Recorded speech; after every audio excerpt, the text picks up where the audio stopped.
Nathalie, thank you so much. Well, the death toll of the Costa Concordia accident is now at 11. According to Reuters, rescue workers found 5 bodies today, and there are still 29 passengers missing. Joining us this morning is Stewart Chiron, the cruise guy. Stewart has been involved in the cruise industry for the past 23 years, and actually has been on a ship very similar to this one, correct? Correct.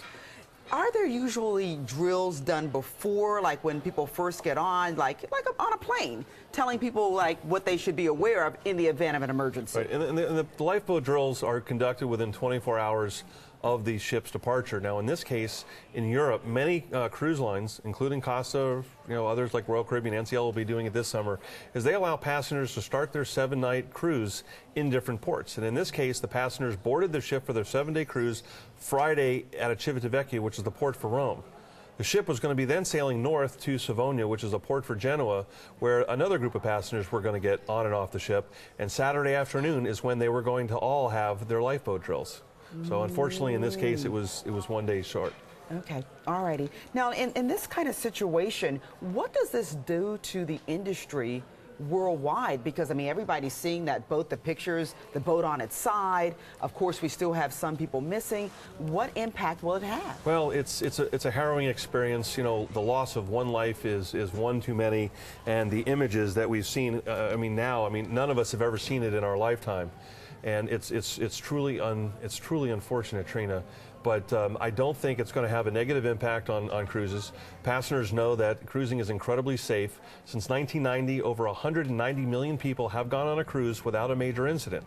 The cruise lines are not in business because they jeopardize their ships and their passengers' lives. It is a very safe experience, which is why 19 million people in 2011 went on a cruise, and more certainly will do it in 2012. The cruise pricing today, I don't expect it to go down. Passengers are saying, look, this is an accident. This is not an on purpose. A plane crashes, passengers get back on the planes, and I strongly believe passengers are going to get back on the ships. We've seen passengers getting on, knowing about this accident on Saturday, Sunday, and Monday without a problem.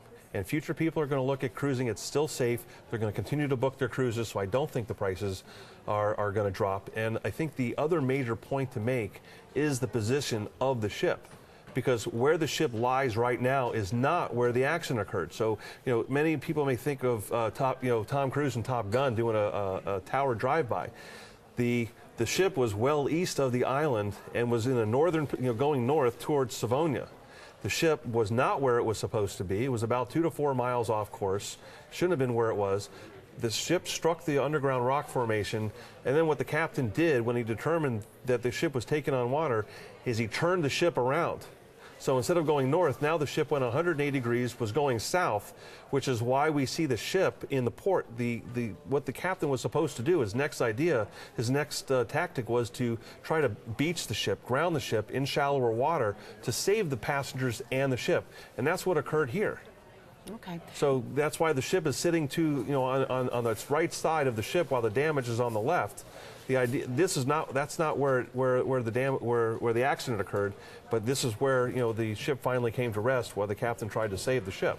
So are you saying that he probably prevented the greater loss of life by taking this maneuver? And in his very first interview in Italy, he said that his maneuvers saved hundreds of lives, and that's exactly what he was talking about. Now, he's not talking about the accident. The accident occurred, but the maneuvers that he made after the accident is what saved the ship, and he saved the lives. And let's keep in mind that 4,200 people did make it off the ship.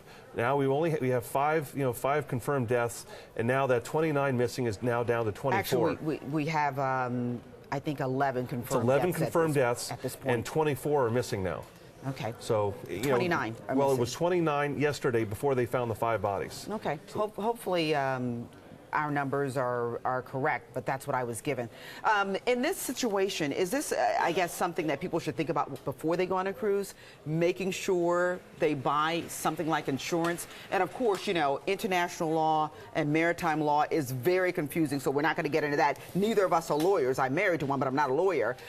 Is this a reminder that maybe you take that insurance before you go? I always recommend taking the travel insurance. And when they go on the lifeboat drills, the first things they tell you, go back to your cabin, get your important paperwork, your cash, your wallet, and your travel documents this way, and warm clothing before heading to the lifeboat row with your life jacket. I think a lot more people are going to start paying attention at these lifeboat shows. I would go on a cruise. I would take my family with young kids tomorrow. Wouldn't think twice. I'd sail on Costa and wouldn't think twice. It's a safe vacation. This was an accident. All right, Stewart, thank you so much My for your pleasure. insight. And let's go over to Natalie now. When you look at me, I see something, and I know that we will.